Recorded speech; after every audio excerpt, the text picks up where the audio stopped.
Talk about a near impossible task. Vote now at sabres.com for best call. It's RJ's best call as part of his last call season, and the man himself is with us. What do you feel when you hear that reel of your highlights, RJ? Given that I seem to hear them just about every day these days, depending on where I tune in or whatever, they're sure around a lot. So I've kind of become numb to them, quite frankly. Well, one of the matchups today obviously brings Pat LaFontaine. It's his birthday, so we said happy birthday, Patty, earlier. Do you remember the first time you called the La Fontaine and now that came about? No, but I think I've been asked where it came from, and I don't know this, but Patty was traded for Pierre. Yep. And I think it came from Pierre's name, because I used to say "Ooh la la, Pierre" when he scored, right?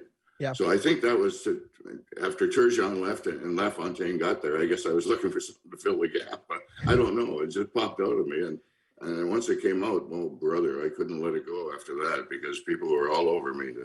And he scored enough that it didn't matter because it was on a lot. I had a lot of Lalas in me to start out. I didn't have many in the end of his career, I'll tell you. Yeah, but then you turned it into a remarkable festive jingle as well with the fa la la la la. I was kind of proud. I was kind of proud of that one. I really was. We were in Ottawa that night. I do remember that. And I'm thinking before the game, I think I really should change this just a little bit, given the time of the season.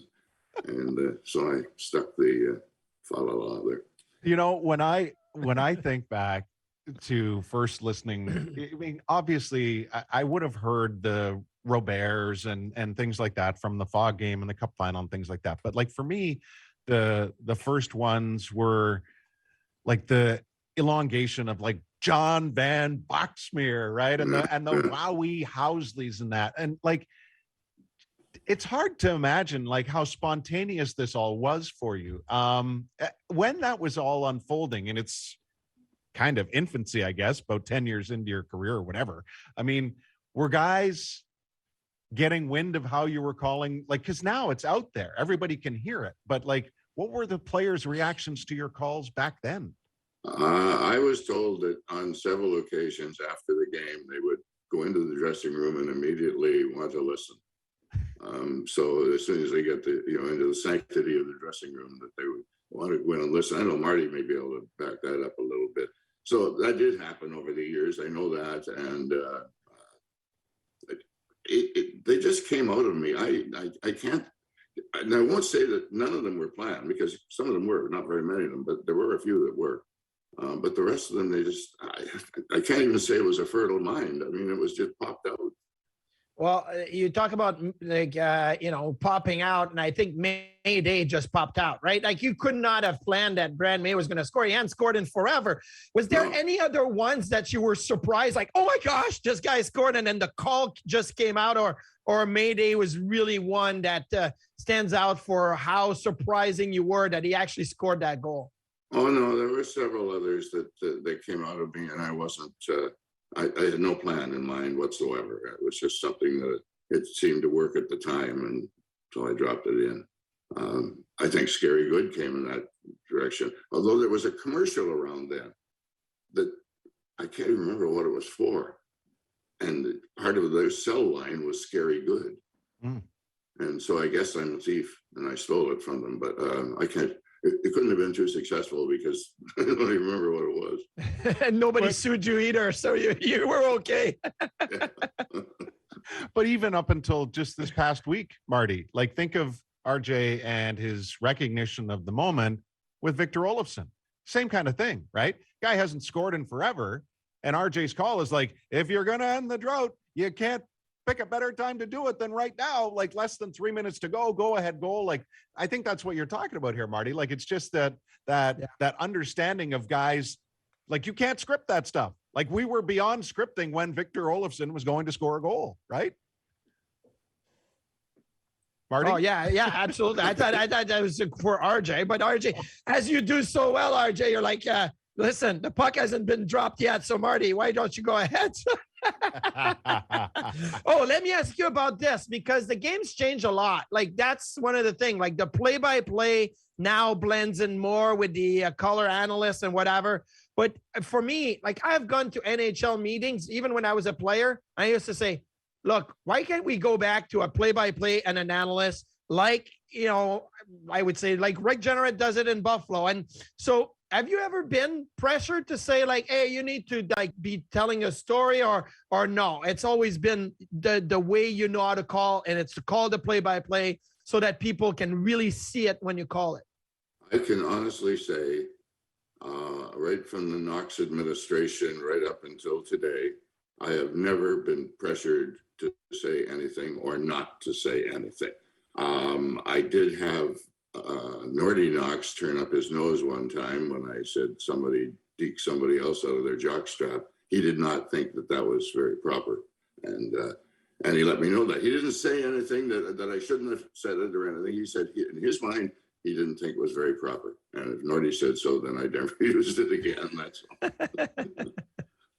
Well, RJ, we are grateful, to say the least, to have all these calls lined up in bracket style here for RJ's Best Call, presented by Wegmans, and people can get on the website now and vote. Do you, without saying or influencing, have an inkling as to what call is going to? You don't have to say it, but like, do you have a strong opinion internally what you think people are going to pick? It will depend on the age of the voters. Quite frankly, and I say that because there are some that appeal more to the youngsters. That's a very unofficial poll that I take, you know, but that seems to be the way it rolls. Yeah. Well, I voted already. I think I have an idea in my mind, RJ, what I think is going to win, but I think it's a lot closer than what people think, because now I see the bracket in front of me and I have an idea of which I want to win. And already, like in the second round, in my opinion, we may see Mayday go against La Fontaine. I'm like, oh my goodness, like that's a premium matchup right there that could go either way. That's kind of like the NHL playoffs. Basically is what it is, yeah. You get Florida Tampa in the first round. Exactly. Well, I mean, and obviously one of the calls being We Are Not Worthy, and it conjures up obviously images of Dominik Hasek, who it's anniversary time today.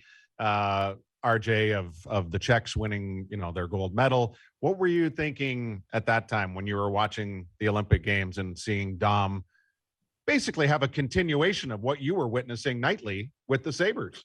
Are you kidding? It was 2:00 in the morning or something. I was sound asleep. Don't you remember that?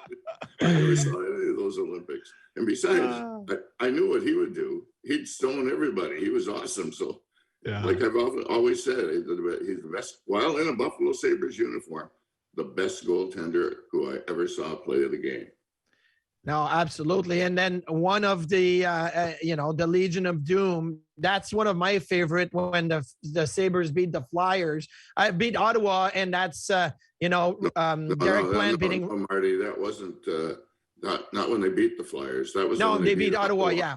Yeah. The Flyers, yes. Yeah, they beat Ottawa with Derek Plant scoring Game 7, right? Over Ron Tugnutt. And so, again, like I'm just saying, there's no way you could plan for an overtime goal moving into, playing the Flyers. But like, you have to have some little notes saying, okay, well, if they win, they're going to play the Legion of Doom. Like, you have to have an inkling of what is going to happen. I can't tell you. That was so long ago, man. I can't remember what my mindset was at the time or anything like that.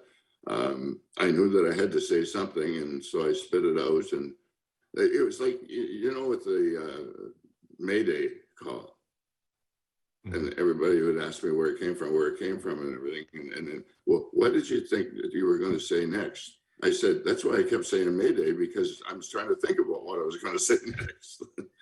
I just kept adding them. Yeah, it would turn out to be, if you're calling it a stalling tactic. I mean, boy, oh boy, did you punctuate the whole paragraph perfectly by saying, how do you spell second round? Because you were letting out a decade's worth of frustration and hope and wanting, all of that time of what the Sabres fan base just wanted, which was to get onto that next round. Yeah, and I don't think that I've ever heard a building absolutely explode like it did when that puck went into the net. Yeah. And you got to remember that Brad May beat a pretty good country defenseman back there to begin with. Ray Bourque pretty good goalie exactly a run-of-the-mill guy. Yeah. And Andy Mogu is a good goalie as well. Now, let me ask you this. You had a lot of partners with you in the press box. Anybody that you ever really... Marty's frozen. He's frozen? He is frozen. They looked over to you and didn't know what to say. I missed all that, so... Sorry, I froze. You did. See, I said, well, it was your best one of the year, right? Yeah, I know. Have you ever stumped Jimmy Lawrence or Harry Neal or Rob Ray? You said something, they looked over to you and says, how can I say anything after you stumped them so badly like that? With your creativity. Rob Ray's given me a few of those looks over the years, yes. Razor learned from the best, though. He's evolved quite well in his role as analyst, and my guess. I absolutely agree with you. Absolutely. Yeah. Well, my guess is he's enjoyed every minute of working alongside of you, RJ. We've enjoyed today's segment despite some untimely pauses, and we look forward to you. I love it when Marty shakes his head.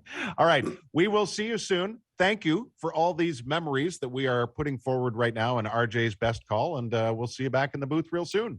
Yes, you will. Thanks, guys. There he is, Rick Jeanneret. RJ's Best Call, presented by Wegmans. Head to the Sabres website right now and cast your vote for RJ's Best Call. We'll wrap the Instigators right after this. Stay with us.